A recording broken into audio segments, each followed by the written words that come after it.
to Spring Harvest at Home. My name is Phil Knox. This is a seminar called Contagious, How to Share Your Faith with Your Friends. Let me introduce myself a little further. I work for the Evangelical Alliance. I'm the head of mission to young adults there.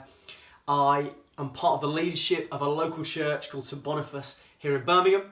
And I've been coming to Spring Harvest at Butlins ever since I was a whiz kid.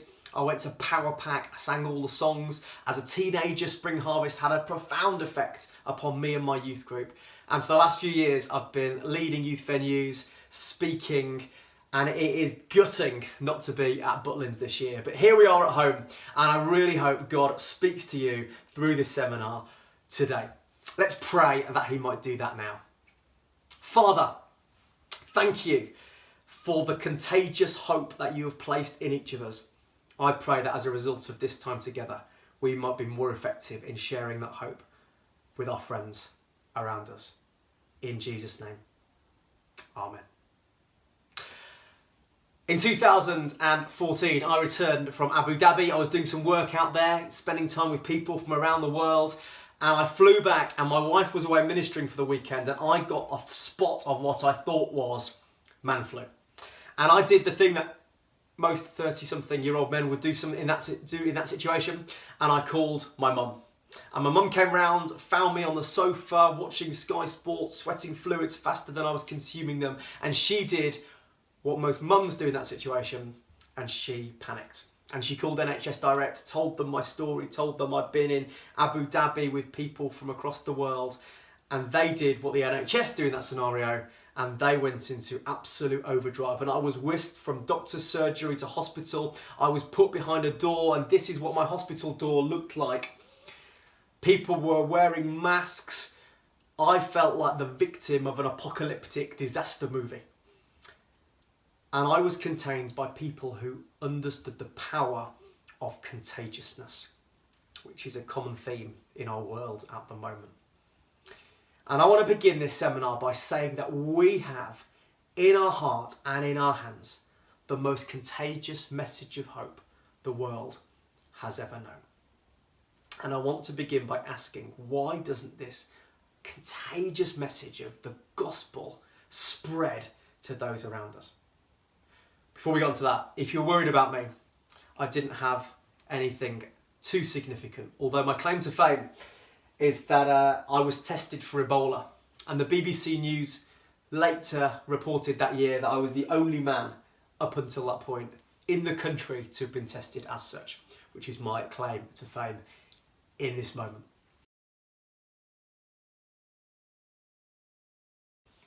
So why don't things spread?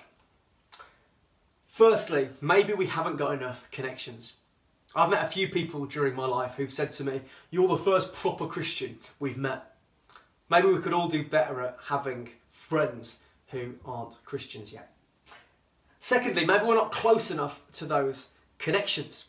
Even before social distancing, I think there was a real poverty of relationship. We are more connected, we have greater quantity of connections than ever before, but the quality of those connections can sometimes be lacking.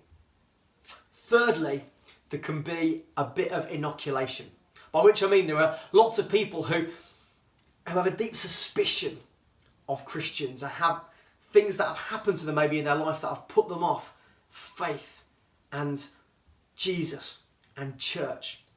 Maybe people in virology terms are inoculated. Fourthly, maybe the strain within us as Christians isn't potent enough. If the gospel hasn't got hold of our lives in a way that captivates us, that enthusiasm and that passion for Jesus is unlikely to spread to other people.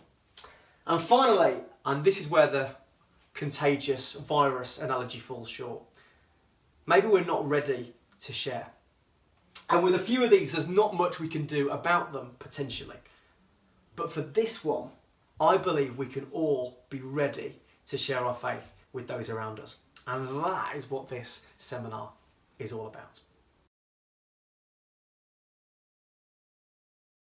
A few years ago, there was an amazing piece of research done called Talking Jesus, commissioned by the Evangelical Alliance, Church of England, and hope. And it found a few really interesting stats around evangelism. First, in relation to this not enough connections piece.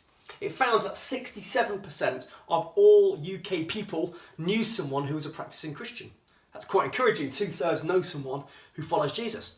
And they like us. The top words that they associate with Christians are words like friendly and caring and good-humoured and generous. It's really encouraging.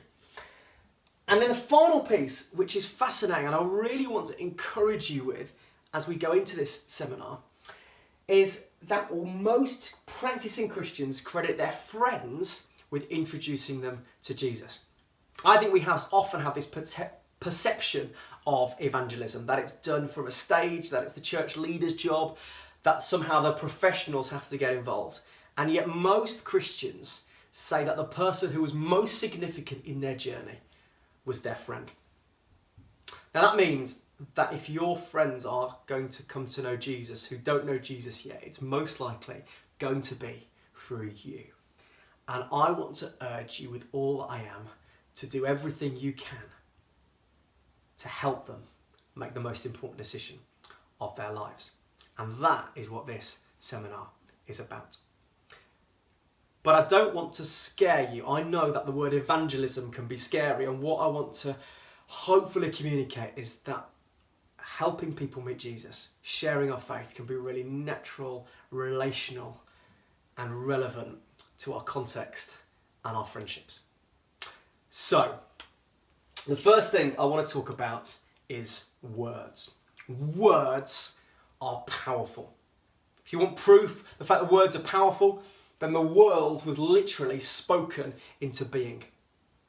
God said, "Let there be light," and the world was created. Words are powerful. We all know their ability to encourage. I remember taking my last A-level exam and I wasn't particularly focused as a student, and my dad was put a lot of pressure on me to do really well at school. And I remember on the morning of my last A-level, I woke up and there was a cup of coffee next to my bedside and a letter from my dad, and I opened it. He was a really successful lawyer and he'd left early to go to work, and he'd left this letter. And it said, "Phil, we know we put pressure on you to do well at these exams, but we want you to know that we will not love you anymore if you do really well, or love you any less if you do really badly. We love you the way you are." And I still remember that. I took my A-levels, sadly, quite a while ago. I still remember those words. We all know the phrase, "Sticks and stones may break my bones, but words will never hurt me." And with respect, that is absolute nonsense. We also know the damaging effect of words. Words are powerful. And words that are put into stories are even more powerful. And I want to argue that stories are at the heart of sharing our faith. Just for a moment, take a break, pause, think and reflect, and answer the question, what did you watch on the TV when you were a child? What books did you read? Maybe discuss that with the people you're sat with right now.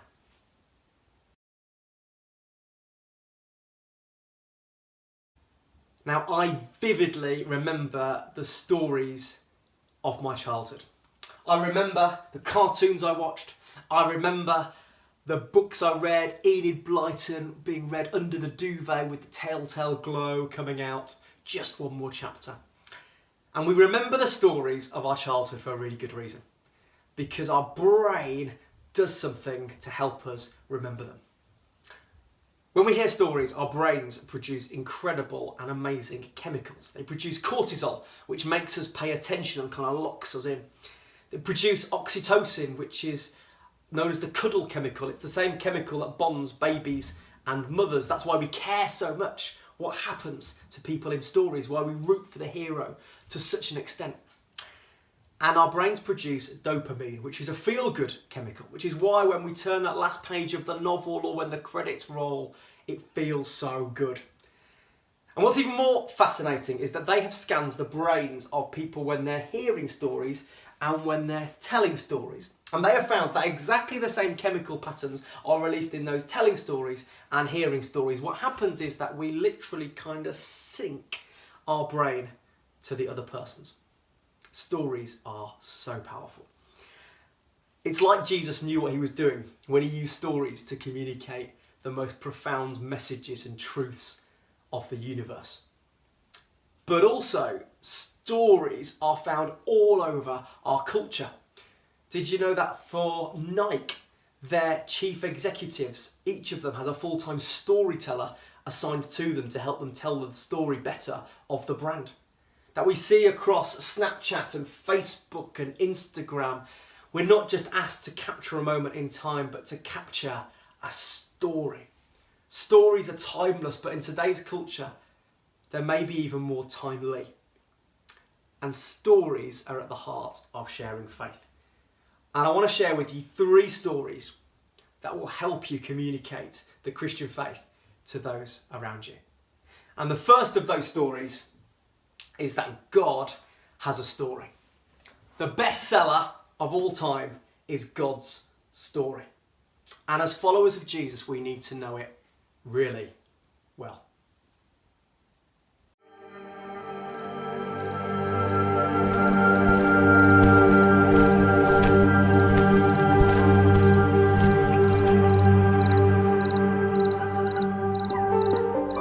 It's finished. It's over. There's more of them than us and they look a lot bigger. The villain's got the girl and his fingers on the trigger. Voldemort, Sauron and Vader reign. It's gone to penalties against the Germans again. It's a terrible feeling when hope is erased, faith misplaced, virtue defaced, gloom embraced, reputation replaced with the taste of disgrace. When you've pushed every door and it's been slammed in your face, when you realise you're third in a 2-horse race. So come sit with me on Golgotha's slopes. See human history at its lowest ebb. See the forces of goodness and grace on the ropes. Evil had spoken, last rites read. In a phony gown and thorny crown, he's mocked and knocked and shamed. As he staggers down through an angry town, they spit and hit and hate. Hands that forged galaxies and flung starry trails are pierced and punctured by merciless nails. His body succumbing to brutal infliction. These are the horrors of crucifixion. And as dice are tossed, hope is lost. Desolate disciples count the cost. King of the Jews, his headrest embossed, a criminal's killing on Calvary's cross. And as last words cut through foul-smelling air, the whole of the cosmos cries out in despair. It is finished. It's over.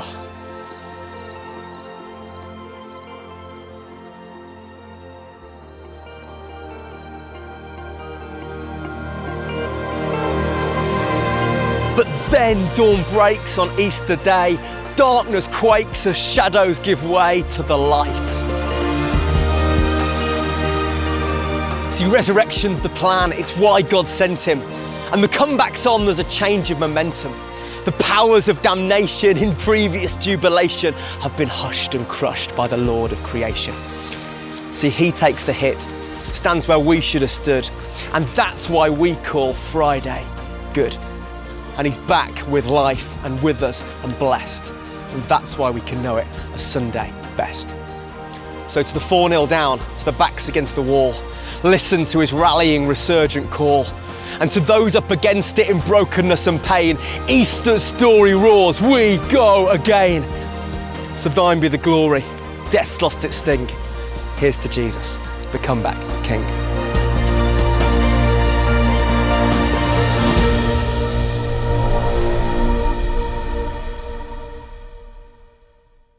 Happy Easter. Now, we don't need to quite communicate it quite like that, but we all do need to be able to think about and have an answer if someone asked us the question, what's Christianity all about?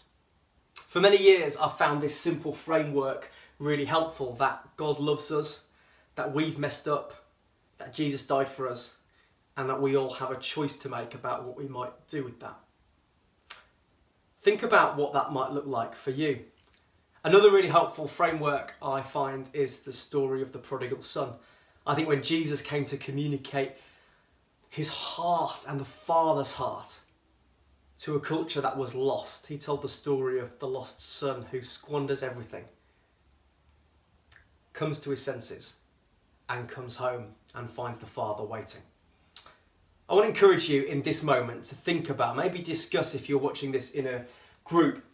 If someone asked you, what's Christianity really about? What would you say? For you, what is God's story all about?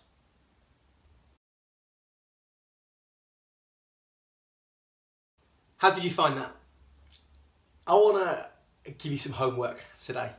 And if you found that really easy, then great. But if you found that more challenging, I want to encourage you to go away and think about what that might look like. Maybe even rehearse it so that you are prepared and ready if anyone ever asks you that question. You're ready to be able to share that. So the first story that we need to be able to tell is God's story. The second story that we need to be able to tell is our story. Communicating the gospel doesn't begin and end with just preaching the gospel, because I think people want to know, how does this make a difference to me?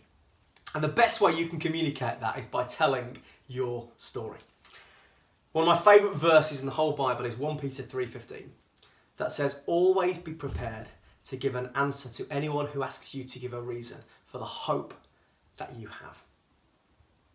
I believe we need to be prepared to be able to tell our story. And your story really, really matters. Your story can have an impact on somebody else's life. Now, I don't know about you, but I grew up in a Christian family. I'm sure that's true for many of you watching. And I felt for years I had a really boring story. I would go to youth events and evangelists would stand on stages and talk about how they took drugs and kicked puppies and punched grannies, and then they met Jesus and everything was changed. I didn't have a testimony like that. My story was more project hugs and sausage rolls than sex, drugs and rock and roll. But for me, I had to learn that my story really, really matters, because Jesus changed my life. And he's been there for me in the lowest as well as the highest of times. And for me, I began to put together some words and some language that would help communicate my story well. And I want to challenge you to do the same. And so your second piece of homework is to think about your story. And so again, I've got some questions for the screen. What's your story? What would someone say? What would you say if someone asked you, why are you a Christian? Because my encouragement to you is to tell a story. Some questions that might help when I ask you to pause the video in a moment. When were the times that you knew God was real? What would your life be like without God in it? How does faith give you a way of understanding the world? When have you known God to be close? Don't just talk about the moment you became a Christian. That's an important moment. But if you asked me about my relationship with my wife, I wouldn't just talk about my wedding day. Talk about how she makes a difference in my life now.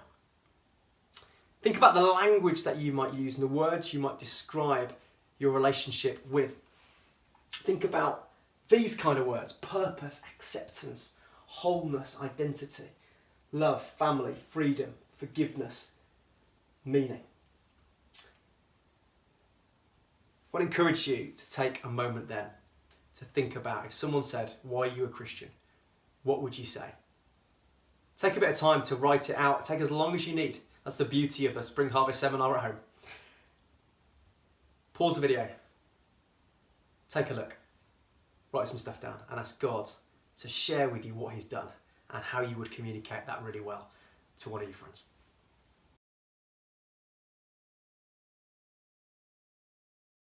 Can I tell you my story?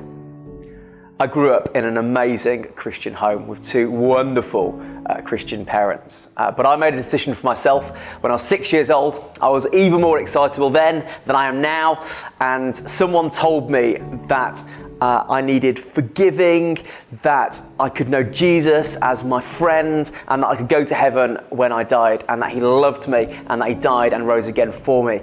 And I decided in that moment to follow Jesus. And that was the most important decision I've ever made. As a teenager, there were continually times when I decided and reaffirmed that decision to follow Jesus, but the rubber really hit the road for me. When I was 21 years old, I was having lunch with my mum whilst at university, and the phone rings, and it's a family friend, And I pick it up and she says some words that ripped my world apart. She said, "Phil, I'm really sorry, but this morning your dad has died." And in that moment, I had a choice to say, "God, either stuff you for letting this happen, or God, as a family, we really need you right now." And I don't know why so much suffering happens in the world, but I do know that God is close to the brokenhearted. And in those first few weeks after Dad died, I've never known God so close. One of the wonderful things about following Jesus is he gives us real purpose and meaning. And I've found that in my working life, in sharing my faith and helping others to know the story of God for themselves. But the rubber has really hit the road for me again in the last few years when I've been diagnosed with the same heart condition that killed my dad. And there have been moments in the middle of the night where I've woken up with my heart pumping, thinking I might die. I can't tell you what a difference it makes knowing that God is with me in those moments. And even though I walk through the valley of the shadow of death, he is with me. And I don't know what my future holds, but I know who holds my future. And that is my story.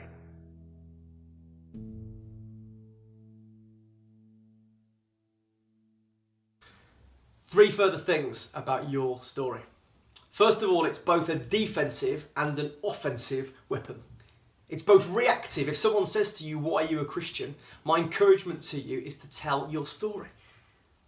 But it's also proactive, where if you're in a conversation where you feel prompted or feel bold or feel it's appropriate, you're prepared and you're ready and you're standing on confident ground to say, "Can I tell you my story?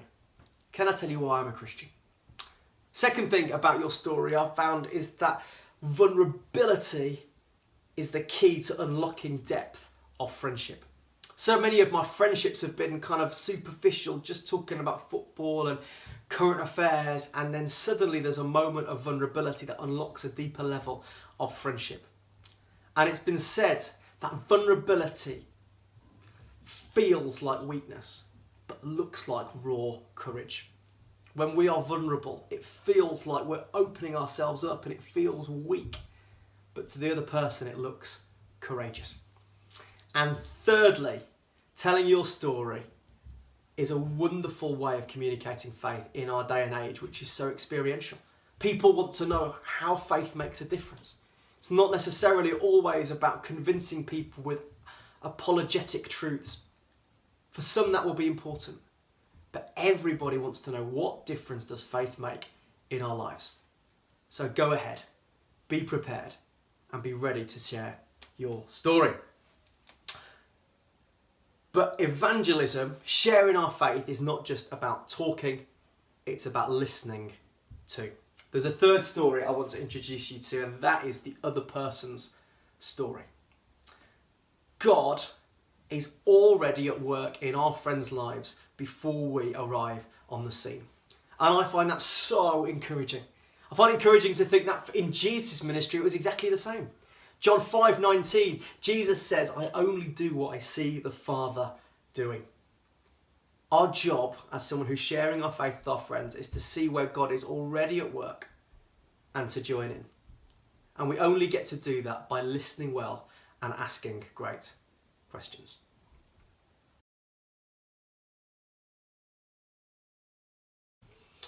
God is already at work in everyone's life. I realised this again recently when I read the autobiography of this man, Duncan Bannatyne. And I was reading it out of an interest for business, really. He's a highly successful businessman, Dragon's Den and all that stuff. And then I came across a bit that threw me a little. Duncan writes, "For me, the tears came about 10 o'clock that night. My face was wet, my nose began to run, and I was a mess. For many minutes, I began to get the feeling I wasn't alone. It was then that God said hello. I felt I'd been consumed by this presence, that something had completely shrouded and taken hold of me. It was unmistakable. I knew who had come, and I also knew why. It wasn't a spiritual thing, it was a Christian thing." So I'm reading these words, I'm like, wow, Duncan Bannatyne's a Christian. He's had an experience with Jesus. Wow. As I read the next bit, I began to weep because it says, Duncan writes, "It was profound, and I stood there stunned, considering the offer and thinking about what it would mean. And I said, no, I'm not ready." And God said, okay, and disappeared.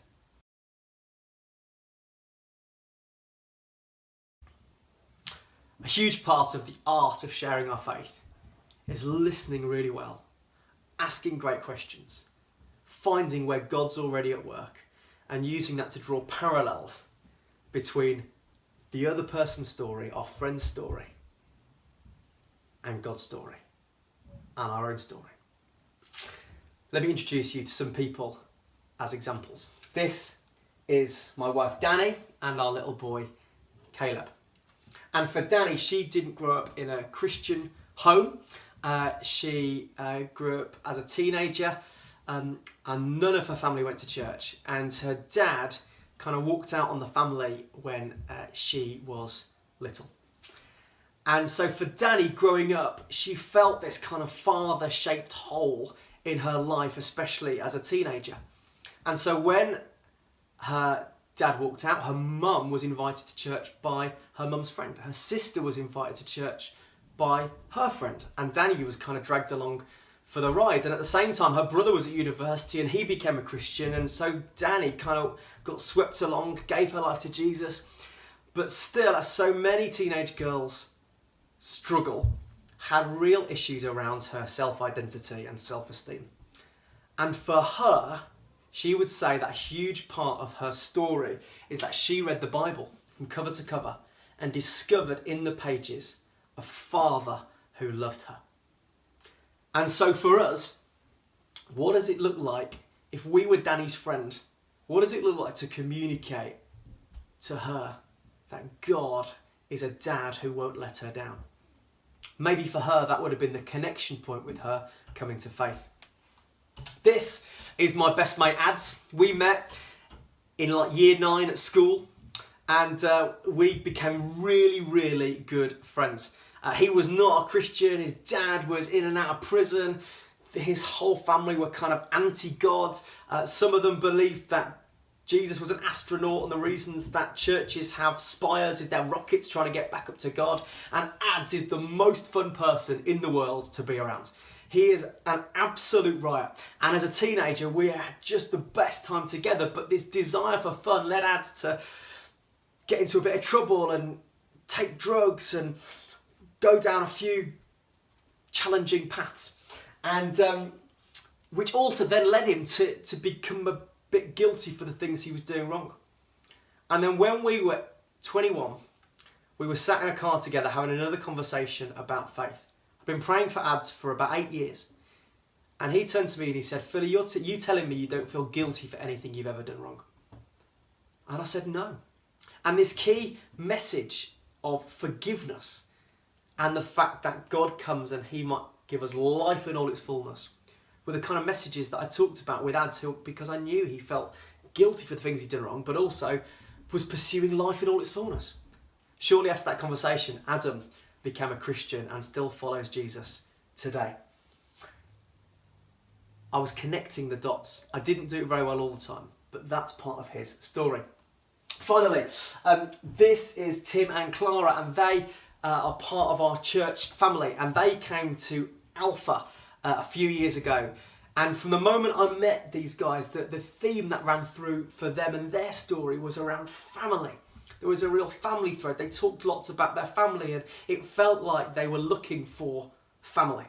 And so when I spoke to them, I talked about the fact that when you come to know Jesus, you enter the biggest family on earth, and you can belong, and this is community and it's relational.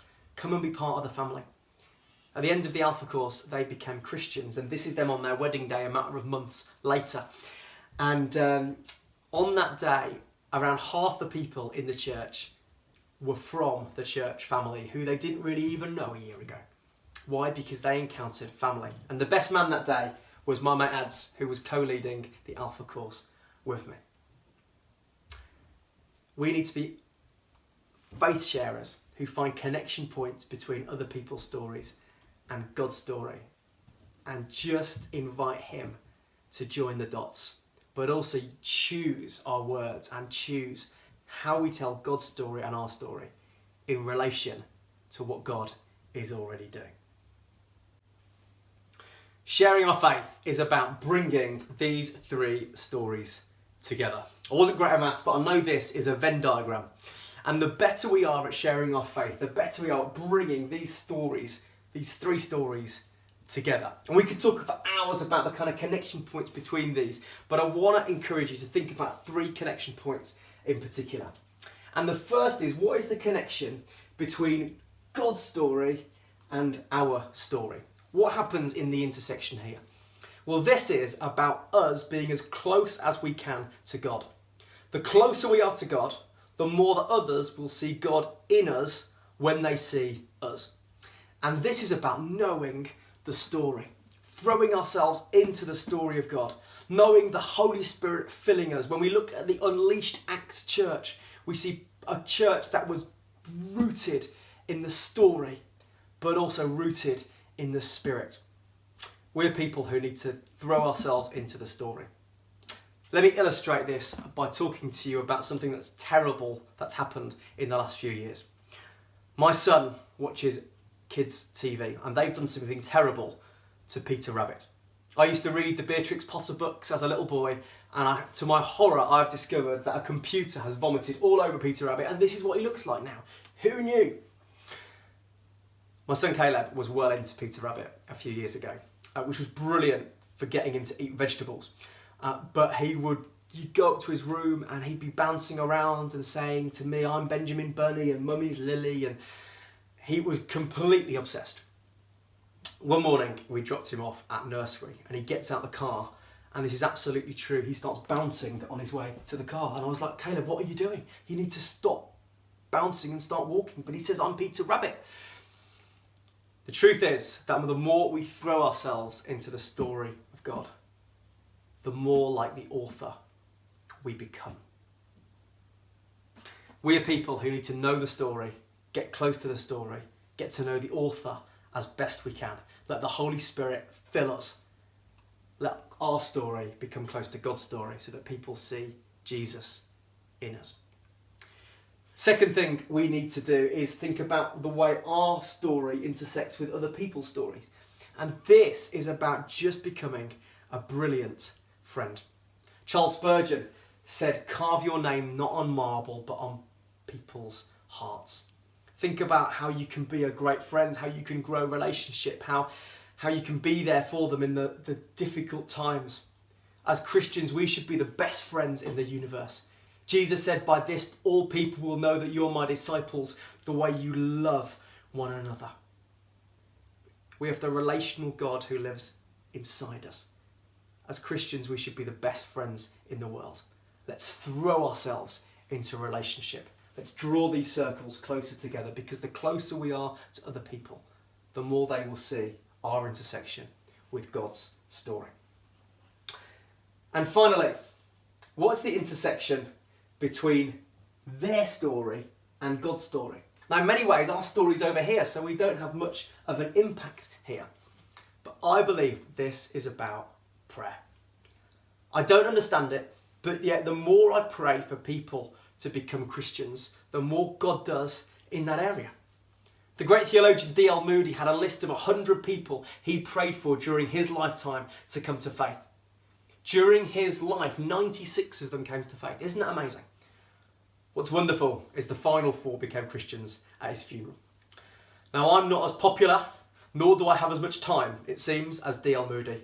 But I've got a list of about 6 or 7 friends who we pray for every day. As a family, during our prayers together, we try and not just to pray for those who are sick and those who need God's help at this time, but also our friends, whether it's Caleb's friends in his class, or whether it's Danny's friends on the school board, or whether it's our friends who, some of my friends I've been praying for over 10 years. We need to be regularly praying for our friends to come to faith. Prayer does a couple of things in this area. I do believe it makes a difference. And I've had the privilege over the years of crossing some names off the list as they've become Christians. God does amazing things when we pray. But also it changes us. I found I have cared more. I've had a greater desire for my mates to come to faith the more I've prayed. And so what I'd like to encourage you to do in this moment is to pause the video and write down the names of 5 or more friends or family members who don't know Jesus yet. And your third bit of homework, having thought about God's story and your own story, is to think about a list if you haven't got one already, and to commit to praying for that list. And by God's grace and his power and his mercy, we might see them come to faith.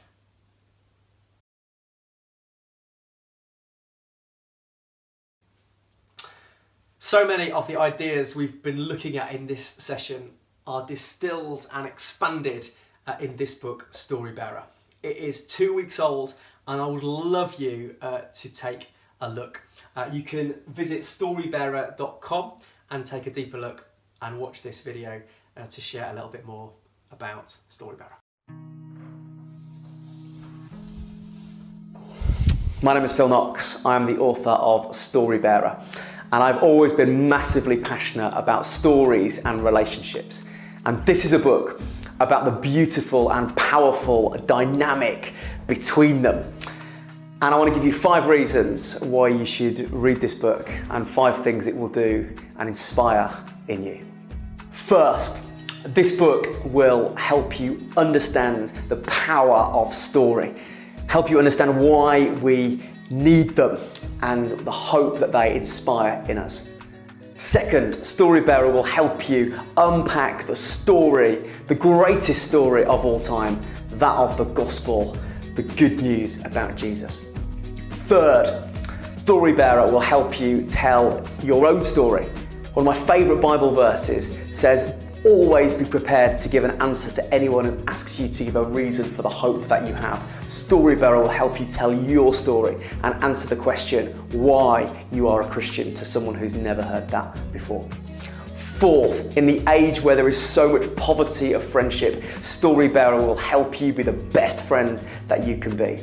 And fifth, Storybearer will fill you with confidence that if someone said to you, I want to become a Christian, what do I do? Storybearer will help you, help that person make the most important decision of their life.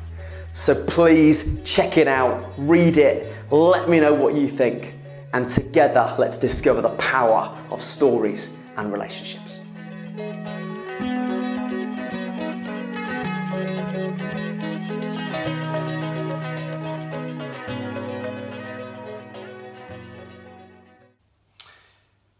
Check it out. Would love to know what you think. Please do get in touch with me to tell me about that. You can do that via their website. I want to finish by giving us a dose of realism because sharing our faith is really difficult at times. It is full of disappointment. Nicky Gumbel, who runs the Alpha course, said that Alpha is the most disappointing thing that he's been involved in, because of those who walk away. And these are 3 of my friends from secondary school. This is Adam, who I talked about, who still follows Jesus today. It's worth it for him. But this is Matt. When we were 19, Matt decided to follow Jesus, but today wouldn't call himself a Christian. And I have deep pain from that moment. This is John and his girlfriend Amy, and they are, I believe, on the journey to coming to faith. And we're still their friends. We are trying to take opportunities to share our story. And I pray that Matt comes back to faith, and that John and Amy at some point do become Christians. But it's the long haul, it's the long road, and it's fraught with disappointments and setbacks. When I was a student, we ran Student Alpha at our university, and I invited my whole corridor of 24 lads. 22 said they'd come, 4 came, 2 left halfway through, and no one came back to the second week. It wasn't my finest evangelistic hour, but it's worth it for those moments when our friends come to faith. It really, really matters. Finally, we should probably consider what sharing our faith looks like in this current cultural moment, because coronavirus has meant that we don't have the same amount of physical contact and we aren't able to build relationships in the same way as we used to. So here's a few tips for you in this time. Firstly, I want to urge you to invest in relationships. I don't know about you, but my diary looks completely different to how it was before. I'm on less church rotas, I'm travelling a lot less. So I've got time, albeit online, to be able to invest more in my friends and spend more time with them. Think about the people who you can get to know on your street. We've already got to know our neighbours a little bit better as a result of this time. Secondly, think about what online community looks like. I was chatting to a friend yesterday who's just meeting up with people on his street virtually to talk about life. And he'll have the opportunity in those moments to share his faith. What would it look like for people who previously have never come to an Alpha course at a church, but they might come to one online? Thirdly, this is a great moment to be a non-anxious presence for those around us. Faith should make more of a difference in these times of challenge than in ordinary times. How can we be that person who people look to as the person of peace and calm when there is so much anxiety and fear around us? So bless you. I'm praying for you. I'm cheering you on. May we all be story bearers. May we know the gospel better than ever. May we know our story and be prepared to give a reason to anyone who asks us to share our faith. And thirdly, may we be great listeners. May we know the other person's story and be great friends in a world where there is so much poverty of relationship. God bless you. This has been Spring Harvest at Home. Thanks for tuning in. Bless you.